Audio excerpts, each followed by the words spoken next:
Narito ako, isang lalaking mayaman na ngayon, may kapangyarihan at isang mukha na hindi kilala ng mundo. Pero ang aking puso ay hindi nagbabago. Ang aking puso ay patuloy na naghihintay ng araw kung kailan ako ay muling maging si Crisostomo Ibarra, ang lalaking inihandog ang kanyang buhay para sa bayan. Pero ang mundo ay hindi nagbabago. Ang mga Espanyol ay patuloy na nagsisilbi bilang hari. Ang mga pari ay nagsisilbi bilang hukom at ang mga tao ay nagsisilbi bilang alipin. Ang aking pagbabalik ay hindi para sa sarili ko, kundi para sa lahat ng aking kapatid na nasa ilalim ng kanilang pananakop.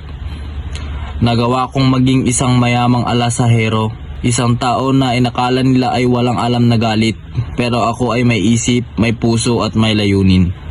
Ang aking layunin ay magawa ang kung ano ang hindi naging may taguyod ng pagmamahalang katarungan.